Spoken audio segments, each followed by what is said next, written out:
जय हिंद दोस्तों, वंदे मातरम। भाई आप ज़रा सोचिए कि आपके पास काफ़ी सारा पैसा हो और उस पैसे में से एक दिन में एक ही झटके में 500 करोड़ रुपए स्वाहा हो जाए। ऐसा सोचने में भी आपको सोचना पड़ेगा कि क्या मैं वाकई में ऐसा सोच सकता हूँ, क्योंकि रकम ही इतनी बड़ी है। लेकिन ब्रिटेन के प्रधानमंत्री ऋषि सुनक की बीवी के साथ इस समय कुछ ऐसा ही हुआ है और उनके 500 करोड़ रुपए एक ही दिन में स्वाहा हो गए।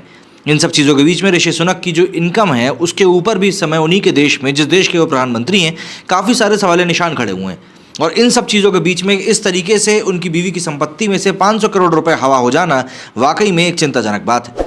इसी पूरे टॉपिक के ऊपर हम बात करेंगे और जानेंगे कि ऋषि सुनक के ऊपर आखिर इस समय क्या मुसीबत आन पड़ी। दरअसल ब्रिटेन के प्रधानमंत्री ऋषि सुनक की पत्नी अक्षता मूर्ति को एक दिन में करीब $61 मिलियन का नुकसान हुआ है। इंडियन करेंसी में ये रकम करीब 500 करोड़ रुपए से ज़्यादा है। दरअसल सोमवार को इन्फोसिस कंपनी के शेयर तकरीबन 10% गिर गए। इसके चलते अक्षता को यह भारी नुकसान उठाना पड़ा। अक्टूबर 2019 के बाद इन्फोसिस के शेयर्स में ये एक दिन में सबसे बड़ी गिरावट है। अक्षता इन्फोसिस की को फाउंडर नारायण मूर्ति की बेटी भी है। पिछले दिनों ऋषि सुनक को अक्षता के टैक्स से जुड़े मामलों में संसद में जवाब भी देना पड़ा था। मीडिया रिपोर्ट्स के मुताबिक इस साल के फर्स्ट क्वार्टर यानी कि जनवरी से मार्च के दौरान इन्फोसिस को फायदे की उम्मीद थी।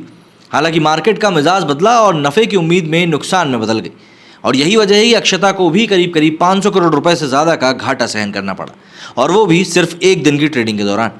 अक्षता के पास इन्फोसिस का करीब 0.94% हिस्सा है। दूसरे शब्दों में कहें तो उनके पास कुल जमा 3.89 करोड़ शेयर हैं। सुनक फैमिली के लिए भी एक बहुत बड़ा नुकसान माना जा रहा है। इसके बावजूद उनके पास तकरीबन 450 मिलियन पाउंड मतलब करीब 4600 करोड़ रुपए की वेल्थ मौजूद है। ब्रिटेन में अमूमन ये सवाल उठता है कि ऐसे वक्त में जबकि आम नागरिक बढ़ती महंगाई और कॉस्ट ऑफ क्राइसिस से जूझ रहा है, तब अक्षता या सुनक परिवार अरबों रुपए कमा रहा है। ब्रिटेन के प्रधानमंत्री की वेल्थ पर यह आंकड़ा पिछले दिनों ब्लूमबर्ग ने जारी किया था। ऋषि सुनक भले ही ब्रिटेन के प्राइम मिनिस्टर बन गए हों, लेकिन अक्षता के पास अभी भी ब्रिटेन की नागरिकता नहीं, और यही एक बड़ी वजह है कि सुनक के सियासी विरोधी इस मामले पर सवाल लगातार उठाते रहते हैं। इसकी वजह से सुनक को काफ़ी परेशानी का भी सामना करना पड़ता है। वहीं एक और रिपोर्ट के मुताबिक पिछले साल जो सामने आई थी उसमें अक्षरा अपने नॉन डोमिसाइल स्टेटस का फ़ायदा उठा रही। चूँकि वो यहाँ की परमानेंट रेसिडेंट नहीं है, लिहाजा उन्हें दूसरे देशों मतलब कि भारत में की गई कमाई पर टैक्स नहीं चुकाना पड़ता। इसके जवाब में अक्षरा ने कहा था कि वो जो कर रही हैं उसमें कोई भी चीज़ कतई गैरकानूनी नहीं है। हालांकि उन्होंने ये भी कहा था कि वो कानून के हिसाब से अपनी कमाई पर वाजिब टैक्स जरूर भरेंगी। पिछले दिनों संसद में अक्षता की चाइल्ड केयर कंपनी को लेकर भी सवाल उठा था। इसके जवाब में सुनक के ऑफिस से एक बयान जारी किया गया था। इसमें बताया गया था कि तमाम चीज़ें बिल्कुल ट्रांसपेरेंट हैं और सुनक जांच कमिश्नर डैनियल ग्रीनबर्ग को पूरा सहयोग देने के लिए तैयार है। ब्लूमबर्ग के मुताबिक पिछले महीने सुनक ने संसद में अपने तमाम फाइनेंशियल अफेयर्स की जानकारी दी थी। सुनक के मुताबिक उन्होंने 3 साल में 10 लाख पाउंड टैक्स पे किया है। इसमें बतौर प्रधानमंत्री सैलरी शामिल नहीं।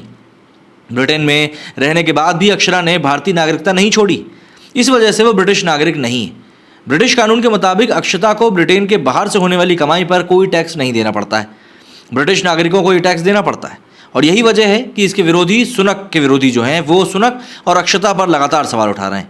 ऐसा तब हो रहा है जब वित्त मंत्री के तौर पर सुनक ने ब्रिटिश नागरिकों पर टैक्स का बोझ बढ़ाया है। वहीं सुनक ने कहा कि विपक्ष उनकी पत्नी को बदनाम करने की साजिश कर रहा है। सुनक ने एक ब्रिटिश अखबार को बताया कि अक्षता अपने देश से प्यार करती है, जैसे मैं अपने देश से प्यार करता हूँ। उन्होंने कहा कि यूके में वो जो भी पैसा कमाती है उस पर लगे टैक्स का भुगतान वो यहाँ करती है। उनकी शादी मुझसे हुई है, लिहाजा उन्हें अपने देश से संबंध तोड़ने के लिए कहना सही नहीं होगा। विदेशी आय पर ब्रिटेन के टैक्स का भुगतान करने के अपने फैसले को बताते हुए अक्षता ने कहा कि मैं नहीं चाहती कि मेरा नॉन डोमिसाइल स्टेटस ऋषि के लिए परेशानी बने। मैं यूके में भी टैक्स पे कर दूंगी। पिछले साल द गार्जियन की एक रिपोर्ट में कहा गया था कि ब्रिटेन के लोग दोहरी नागरिकता रख सकते हैं, लेकिन सुनक जैसे बड़े नेता के लिए इसे अच्छा नहीं माना गया। कंजर्वेटिव पार्टी भी दोहरी नागरिकता के मुद्दे पर उनका लंबे समय तक बचाव नहीं कर सकेगी। ये नैतिकता का मामला है, कानून का नहीं। उसी वक्त कंजर्वेटिव पार्टी के सांसदों की एक रिपोर्ट में कहा गया था कि सुनक के लिए पत्नी के टैक्स से जुड़े मामलों का बचाव करना मुश्किल है। कुछ लोगों को लगता है कि वो बहुत लंबे समय तक ब्रिटेन में नहीं रहना चाहते। इन आरोपों से खुद सुनक तनाव में थे।